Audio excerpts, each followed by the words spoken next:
لا حول ولا قوة إلا بالله العلي العظيم. أعوذ بالله من الشيطان اللعين الرجيم. بسم الله الرحمن الرحيم.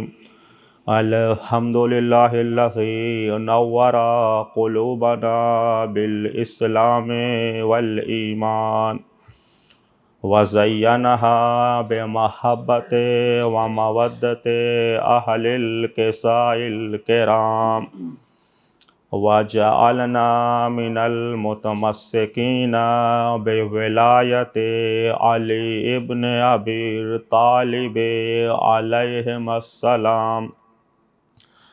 والصلاة والسلام على أشرف الأنبياء والمرسلين سيدنا ونبينا وحبيب قلوبنا وطبيب نفوسنا أبي القاسم محمد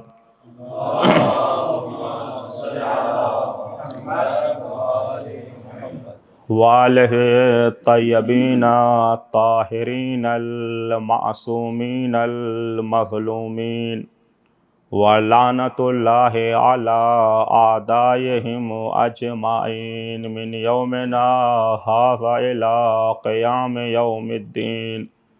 أما بعد، قال الله تبارك وتعالى في كتابه المجيد: بسم الله الرحمن الرحيم.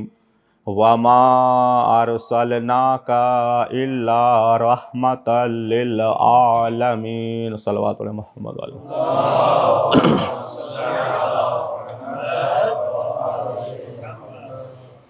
جیسا کہ مخفی نہیں ہے کہ آج ایک غمناک مناسبت ہے. سبط اکبر فرزند رسول امام حسن المجتبیٰ کی شہادت کی تاریخ جو نجف میں معتبر ہے علماء کے نزدیک 7 صفر، اس کی مناسبت سے مجلس کا انعقاد کیا گیا ہے. اسی کے ساتھ ساتھ ایک اور غمناک خبر، برادر عزیز جناب ظہیر صاحب کے والد جو ہے اس دنیا سے رخصت ہو گئے ہیں، لہذا ان کی بلندی درجات کے لیے 1 مرتبہ سورہ حمد، 3 مرتبہ سورہ توحید کی تلاوت فرما کر ایصال فرمائیں.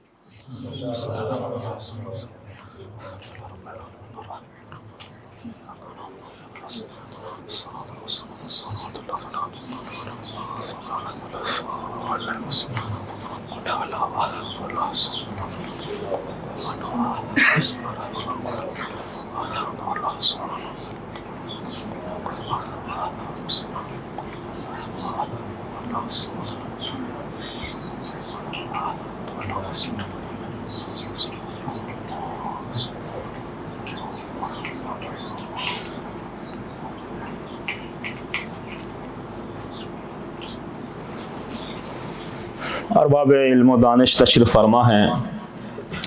بہت زیادہ طولانی گفتگو مقصود نہیں ہے، لیکن مختصر سے وقت میں مختصر یعنی اپنے ناقص فکر و علم کے سہارے سے فضائل مناقب اہل بیت کے سمندر سے کچھ لعل و گوہر لا کر آپ کے سامنے پیش کرنا ہے. ارشاد رب العزت سورہ انبیاء کی آیت نمبر 107 میں خطاب دیکھیں کہ خداوند عالم جو سب کا خالق، سب کا مالک ہے، بشریت کے لیے، انسانیت کے لیے کیا فرما رہا ہے. کس سے خطاب؟ پیغمبر اکرم جو بارئ خلائق کے بعد سب سے افضل ترین مخلوق ہیں. اور بلاغت کے اعتبار سے دیکھیں یہ باب حصر و قصر میں جائے گا. انداز خطاب جو ہے نفی اور اثبات کے ساتھ ہے. اے میرے حبیب وما ارسلناک، ہم نے آپ کو نہیں بھیجا مگر مجسمہ رحمت بنا کر۔ پالنے والے کس کے لیے بھیجا ہے مجسمہ رحمت بنا کر؟ آسمان والوں کے لیے، زمین والوں کے لیے، کس کے لیے؟ عالمین۔ عالمین عالم کی جمع ہے، یعنی جتنے بھی عالم، جتنی بھی کائنات اس عالم امکان میں ہیں، ان سب کے لیے پیغمبر اکرم رحمت بنا کر بھیجے گئے ہیں۔ مفسرین لکھتے ہیں جب یہ آیت کریمہ نازل ہوئی، جناب جبرائیل لے کر آئے تو پیغمبر نے سید الملائکہ جناب جبرائیل سے مخاطب ہو کر فرماتے ہیں، اے جبرائیل امین یہ بتاؤ میری رحمت سے تمہیں بھی کچھ فائدہ ملا یا نہیں ملا؟ عظمت پیغمبر سمجھیں، آنے والا کون ہے؟ جبرائیل امین، سید الملائکہ۔ پیغمبر نے جب خطاب کیا فرماتے ہیں پیغمبر اکرم سے، اب جواب جناب جبرائیل امین سوچئے، اب دیکھیے جب جبرائیل جیسے فرشتے کو رحمت رسالت کی ضرورت ہے تو یہ عام مسلمان رسول کے مرنے کے بعد، رسول کی وفات و شہادت کے بعد یہ کیسے کہہ سکتا ہے رسول کی زندگی میں فقط فائدہ تھا، مرنے کے بعد تو نعوذ باللہ میرا عصا ان سے بہتر ہے؟ یہ ناانصافی ہے۔ جبرائیل امین کا جواب سنیے۔ جبرائیل امین نے فرمایا کہ آپ کی بعثت کے بعد اب آپ کو اللہ نے رحمت بنا کر بھیجا ہے، جب سے آپ کو رحمت بنا کر بھیجا ہے مجھے یقین ہو گیا میری عاقبت بخیر ہوگی۔ معصوم فرشتہ، سید الملائکہ۔ اب ابھی میں ایک دن پہلے بہرحال یہ بات پڑھ چکا ہوں، لیکن ایک جو ہے مناسبت آ گئی تو تکرار کر دے رہا ہوں۔ علامہ ہلی کے دور میں آپ جو ہے نمائندگی رحمان کی کر رہے تھے، جو شیطان کی نمائندگی کرنے والا تھا اسے ابن تیمیہ کہتے ہیں، جس کی اوپر وہابیت کی بنیاد رکھی گئی ہے۔ علامہ ہلی کو اس نے جو ہے بڑے نازیبا کلمات سے یاد کیا ہے۔ آپ دیکھیں قرآن کے خلاف ہے، وَلَا تَنَابُزُوا بِالْأَلْقَابِ، کسی کو جو ہے برے ناموں سے نہ بلاؤ، برے ناموں سے نہ یاد کرو۔ اگر یہ عالم ہوتا تو کم سے کم نام تو لیتا، اور نام چاہے جس زبان میں رکھا جائے، اہل علم کا مجمع ہے، یہ علم ہے، اس میں کوئی تبدیلی نہیں ہو سکتی۔ اگر کا کسی کا نام بالا بک رکھ دیا جائے گا تو اس میں ہم تبدیل نہیں کر سکتے۔ جب یہ علمی میزان پر یہ اہمیت علم کی ہوتی ہے، جب وہ آتا ہے علامہ ہلی پر باتیں کرتا ہے تو نازیبا کلمات ابن منجس کہہ کر خطاب کرتا ہے۔ علامہ ہلی کو دیکھا نہیں ہے، اتفاق سے مکہ مکرمہ میں علامہ ہلی بھی تشریف فرما تھے، ابن تیمیہ بھی آیا ہوا تھا، پہچانتا نہیں تھا۔ علامہ ہلی نے پوچھا کہ میں نے سنا ہے تو یہ کہتا ہے کہ خدا کے علاوہ نہ کسی کو پکار سکتے ہیں، نہ مدد مانگ سکتے ہیں، نہ وسیلہ قرار دے سکتے ہیں۔ کہاں بالکل ایسا ہی ہے۔ کہا یہ بتاؤ، توجہ سے سنیے گا، یہ بتاؤ کیا رحمت پروردگار کو وسیلہ قرار دے کر بارگاہ خدا میں طلب دعا کر سکتے ہیں یا نہیں؟ اب ادھر ادھر دیکھنے لگا، جب کچھ نہ بنایا تو کہتا ہے ہاں رحمت خدا سے دعا طلب کر سکتے ہیں، آپ جائیں دیکھیں روضہ رسول پر جو امر بالمعروف والی جماعت ہوتی تھی، اگر کسی زائر کسی حاجی نے یا رسول اللہ کہہ دیا اسے مارتے تھے۔ یہ شرک ہے، یہ کفر ہے۔ علامہ حلی ہے، مکان کیا ہے؟ خانہ کعبہ، دیار مقدسہ۔ فرماتے یہ بتا، تو کہتا ہے کہ غیر خدا سے مدد مانگنا، کوئی چیز مانگنا، یہ شرک ہے، وادی کفر تک پہنچاتی ہے۔ یہ بتا، تو اپنے کو عالم کہتا ہے، رحمت خدا سے مانگ سکتے ہیں یا نہیں؟ کہا مانگ سکتے ہو، تو کہا ہم رسول سے مانگ سکتے ہیں۔ کہا نہیں، شرک ہو جائے گا۔ کہا تو نے قرآن کو پڑھا ہے، سمجھا نہیں ہے۔ اگر قرآن کو سمجھ لیتا تو قرآن میں خدا کہہ رہا ہے وَمَا أَرْسَلْنَاكَ إِلَّا رَحْمَةً لِلْعَالَمِينَ۔ ایک صلوات پڑھیں محمد و آل محمد پر۔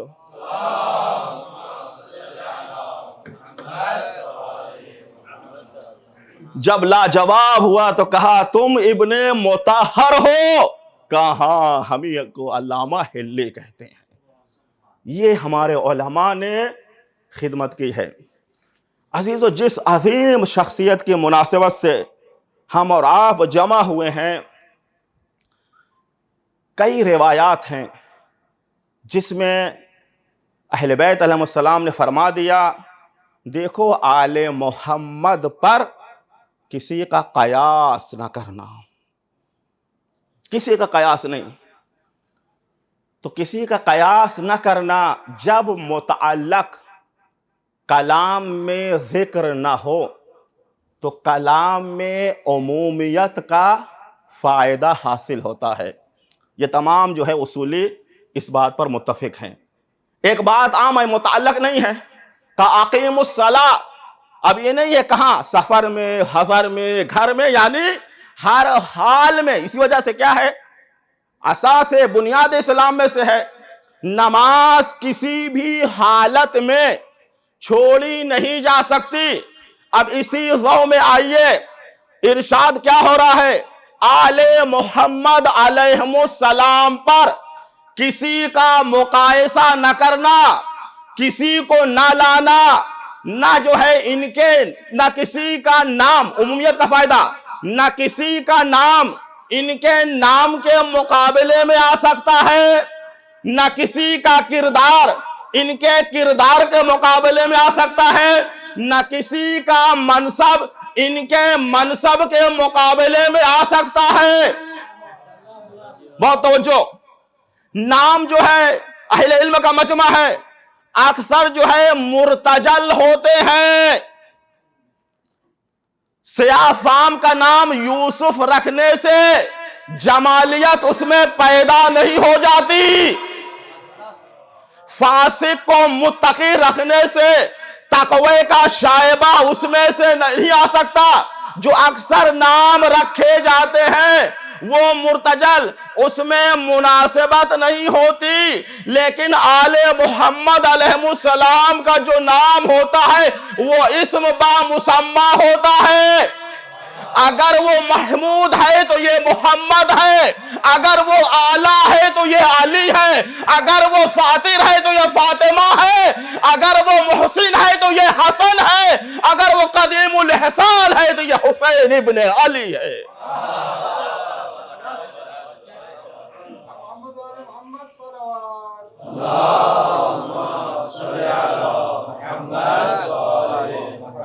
یہ نام ہے، اور امام حسن امام حسین کا نام آپ کے نام سے پہلے دنیا عرب میں یہ نام میں استعمال نہیں ہوا، صفت میں استعمال ہوتا تھا۔ محقق جناب مکرم نے اپنے موسوعہ میں لکھا ہے، صرف ایک جگہ پر، وہ بھی ایک پہاڑ کے نام میں استعمال ہوا ہے لفظ حسن، وَإِلَّا ان دونوں ناموں کو خداوند عالم نے اپنے خزانے میں بچا کے رکھا تھا کہ میرے نبی کے دو نواسے ہوں گے، ان کے لیے یہ نام استعمال ہوگا۔ اور نام کی بات طولانی نہیں ہوگی انشاءاللہ تعالی، بس اشارہ کرتے ہوئے نام کی اپنی بڑی برکت ہے. آپ دیکھیں آل محمد علیہ السلام کے نام کی تاکید کی گئی ہے. اگر بچہ پیدا ہو تو ان ناموں میں سے رکھو کہ نام کا بھی اثر ہوتا ہے. ارباب تاریخ نے لکھا ہے کہ اسلام آنے سے پہلے عرب خانہ کعبہ میں جن ناموں کا واسطہ دے کر دعا مانگتے تھے وہ پنجتن پاک کے نام تھے.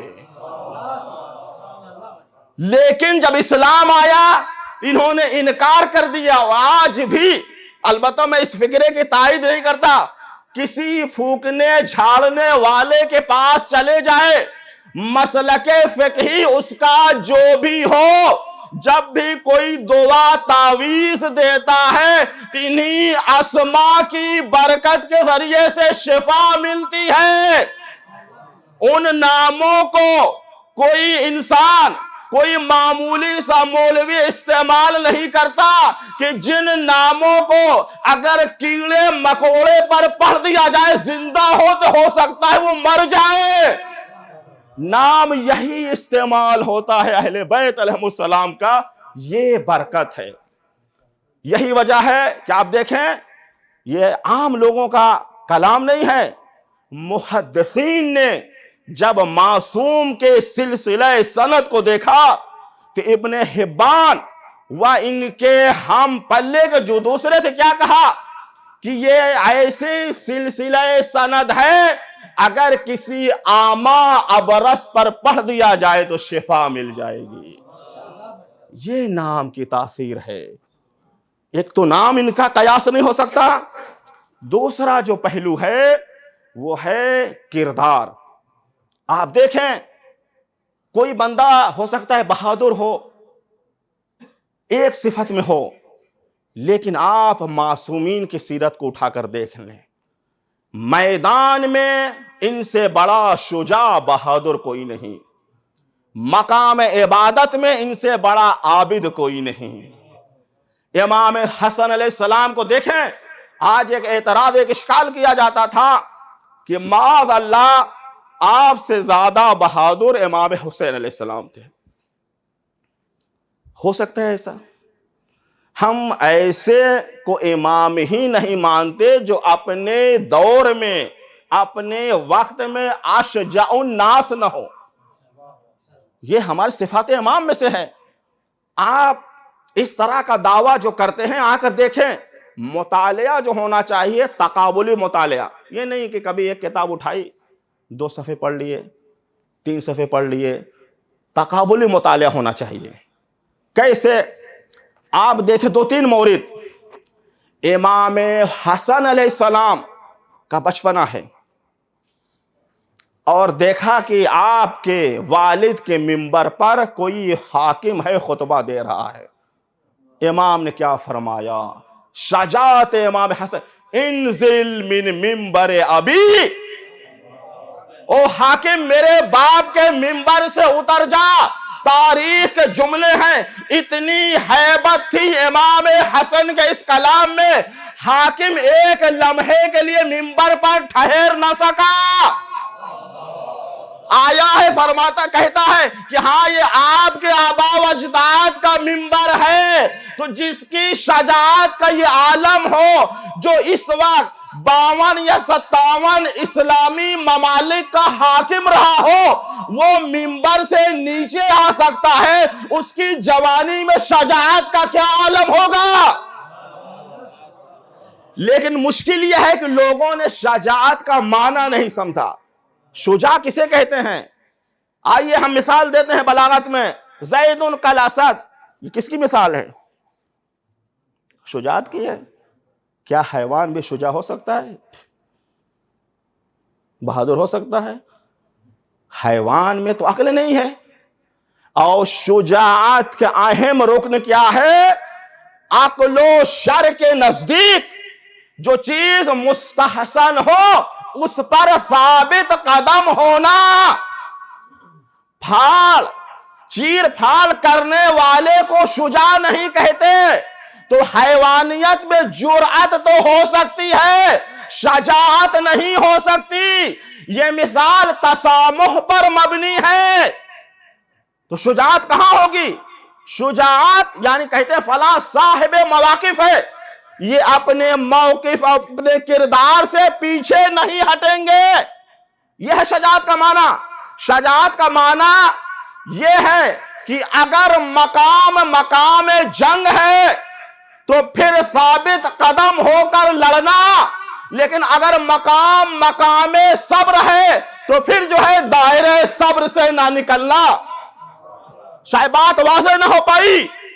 اگر ان دیکھنا ہے شجاعت کو یا شجاع کو دیکھنا ان دو موقف پر، آئیے دیکھیے آل محمد علیہ السلام کو، پیغمبر کے ہمراہ جب جنگ لڑ رہے تھے، یہ دیکھیں میدان میں ثابت قدم کون رہا اور پہاڑ پر نفر کون آیا؟ تو وہاں ثابت قدم۔ جب صلح حدیبیہ ہوئی اس موقع پر یہ جملہ کس نے کہا کہ آج مجھے رسول کی رسالت و نبوت میں اس طرح شک ہو رہا ہے کہ اس سے پہلے کبھی نہ ہوا۔ یعنی شک کرتا تھا یہ، اور کون سر تسلیم ہو گیا رسول کے اس موقف پر۔ شجاع اسے کہتے ہیں، بہادر اسے کہتے ہیں۔ یہی فرق ہے امام حسن امام حسین میں۔ امام حسن کیا وظیفہ یہ تھا کہ آپ کو صلح کرنا پڑی، حالات نے مجبور کر دیا۔ امام حسین کا یہ وظیفہ تھا کہ آپ نے قربانی دی۔ تو دونوں جو ہے اگر دونوں شجاع، لیکن حالات کا جو تقاضا تھا، یہ ہے امام حسن علیہ السلام۔ اور اگر شجاعت کو دیکھنا ہے، دونوں بھائی ہیں، دونوں معصوم ہیں، دونوں امام ہیں۔ امام حسین علیہ السلام نے جو خط و کتابت مراسلات امیر شام سے کیے اس کو بھی پڑھ لیجئے، اور جو مراسلات امام حسن نے امیر شام سے کیے اس کو بھی پڑھ لیجئے۔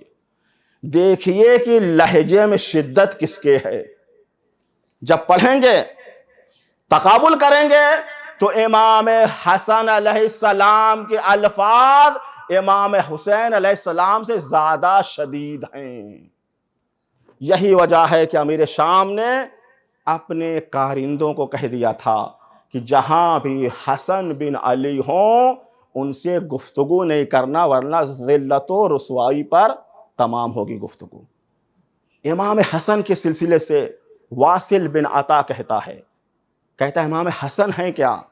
کہتے ہیں آپ کے جسم اطہر سے سیماء الانبیاء، علامت انبیاء ظاہر تھی، وہیبت الملوک، جس طرح سے بادشاہ کی ہیبت ہوتی تھی۔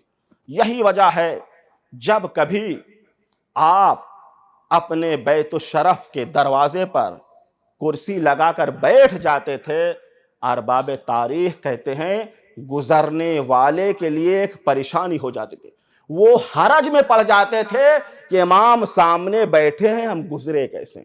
یہ تھی ہیبت امام حسن علیہ السلام۔ یہاں تک کہ بعض میں ہے کہ آپ نے 20 حج پیادہ پا کیے، بعض میں ہے 25۔ اس میں سے جب حج کے لیے امام نکلتے تھے تو مشی سواری ساتھ ہوتی تھی، اس پر سامان لادے ہوتے تھے۔ لیکن امام سے پوچھا، سعد بن ابی وقاص یہ محبان اہل بیت میں سے نہیں ہے، لیکن جب دیکھا کہ امام حسن امام حسین علیہ السلام اور دیگر جو ہیں ہاشمی پیدل چل رہے ہیں، تو جتنے لوگ سواری سے حج کے لیے جاتے تھے سب پیادہ پا ہو جاتے تھے۔ سعد بن ابی وقاص آتا ہے امام کی بارگاہ میں، کہتے ہیں مولا یا تو آپ سوار ہو جائیں یا تو آپ جو ہیں ایک خاص راستے سے جائیں، عام راستے سے نہ جائیں۔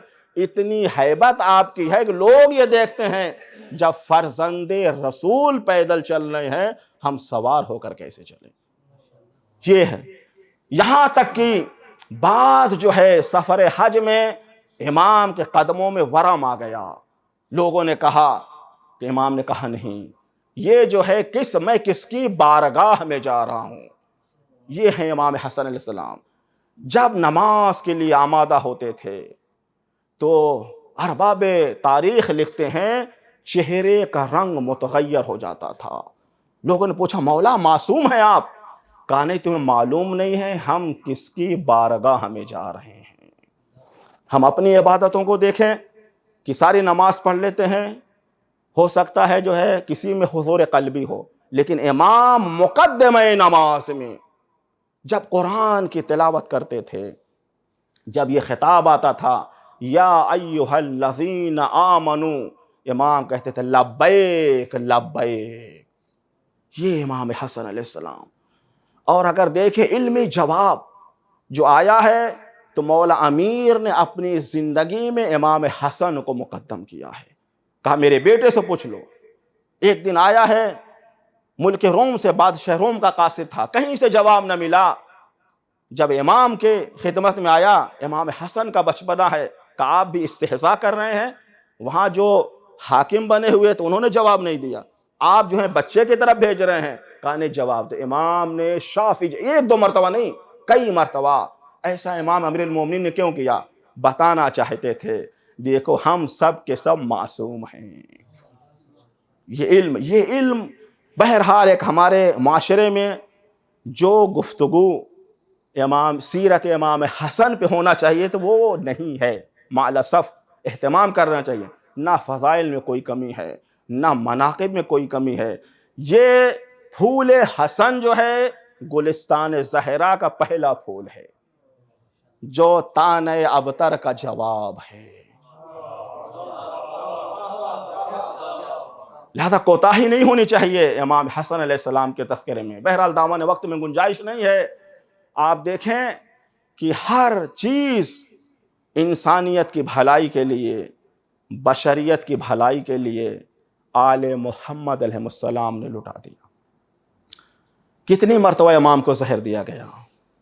علامہ مجلسی بحار الانوار میں لکھتے ہیں 6 مرتبہ ہمارے اس مظلوم امام کو زہر دیا گیا، لیکن ہر مرتبہ امام کو خدا نے نجات دی. لیکن یہ جو آخری مرتبہ زہر آیا ہے، امیر شام نے بادشاہ روم سے ایک خاص شیشی میں رکھ کر، اللہ اکبر، کس کے لیے زہر آ رہا ہے؟ جو علم و آگہی کی بھیک بانٹتا تھا، جو لوگوں کو نصیحت کرتا تھا، بھوکے کو کھانا کھلاتا تھا، یتیموں اور فقراء کی پرورش کرتا تھا، اس کے لیے زہر آیا. کیونکہ زہر میں اتنی زیادہ شدت تھی کہ عام شیشی اس کی گرمی سے پھٹ سکتی تھی. اس وجہ سے خاص خدا لعنت کرے اس ملعونہ پر کہ جس کا پورا خاندان جو ہے اہل بیت کو تباہ کرنے کے لیے، باپ نے بھی جو ہے مولا امیر کی شہادت میں، اور بھائی جو ہے اس کا جناب مسلم بن عقیل کربلا میں، اور خود جو ہے امام حسن مجتبیٰ کو شہید کرنے کے لیے. عزیزو گریہ کر لیجئے، ہمارے امام بڑے مظلوم ہیں. پرسہ دے دیجئے امام حسن مجتبیٰ کا، مولا امیر کائنات کا. مولا امیر کائنات کو جب زہر نے اثر دکھایا، امام عجیب کرب و بے چینی پر بستر پر تڑپنے لگے. کسی نے امام حسین علیہ السلام کو اطلاع دی. امام پریشانی کے عالم میں اپنے بھائی پر آ کے اپنے آپ کو گرا دیا. ایک مرتبہ امام حسن امام حسین کو دیکھ دیکھ کر روتے جا رہے ہیں. امام حسین پریشان ہو گئے، بھائیا یہ آپ اتنا گریہ کیوں کر رہے ہیں؟ کیا زہر نے آپ کو زیادہ پریشان کیا؟ امام حسن کہتے ہیں اے حسین ایک تشت کو منگاؤ، یہ زہر اتنا سخت ہے کہ میرا جگر جو ہے چھلنی ہو گیا ہے. لیکن میں جو گریہ کر رہا ہوں، ایک تو محشر کے ہنگام میری نظر میں ہے، دوسری میری نظر میں اے میرے بھائی تم ہو جب 61 ہجری میں یکو تنہا کربلا کے صحرا میں ہوگے. اس وقت تمہاری مدد کون کرے گا؟ 30,000 کے دشمن ہوں گے.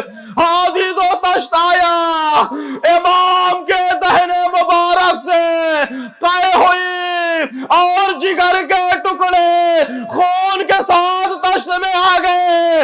تمام بنی ہاشم جو موجود تھے پریشان ہو گئے. جب امام حسین کی بے قراری زیادہ بڑھی، ایک مرتبہ امام حسن کہتے اے حسین لا یوما کا یوم کا یا ابا عبداللہ، اے حسین جو مصیبت کا وقت تمہارا ہوگا وہ کسی اور کو نہ ہوگا. کیوں کہ اے حسین جب نانا اس دنیا سے گئے، نانا کا سر بابا کے زانو پر، جب اماں اس دنیا سے گئی، اماں کا سر بابا کے زانو پر، جب میں جا رہا ہوں میرا سر ہوگا، تمہاری آغوش ہوگی، لیکن اے حسین کربلا کے میدان میں تمہارا سر ہوگا اور گرم رہتے کربلا ہوگی. یہی وجہ تھی وقت شہادت جناب عباس کا سر جب امام نے اپنے زانو پر رکھا، جناب عباس نے ہٹا لیا، کہا ہمارے آقا میرا سر تو آپ کے زانو پر، لیکن آپ کا سر. جزاکم اللہ خیر الجزا. خدا آپ کو کسی غم میں نہ رلائے. بس دو جملے ختم و دعا کی ریا کر لیجئے مظلوم امام پر. ہاں عزیزو، ابھی امام حسین اور آپ کے ساتھ جو بھی بنی ہاشم تھے گریہ میں مصروف تھے. اسی اثنا میں دق الباب ہوا. امام حسن نے کہا اے بھیا حسین اس تشت کو سامنے سے ہٹا دو. کہا کیوں؟ کہا میری بہن زینب کبریٰ دروازے پر ہے، جب میری بہن یہ منظر دیکھے گی برداشت نہ کرے گی. میں کہوں گا اے مولا ارے زینب اس وقت آپ کیا کریں گے جب ایک ٹیلہ زینبیہ پر چند قدم کے فاصلے سے زینب کبریٰ کی آنکھ یہ دیکھے گی شمر ملعون ہے، کند خنجر ہے، حسین کا خشک گلا.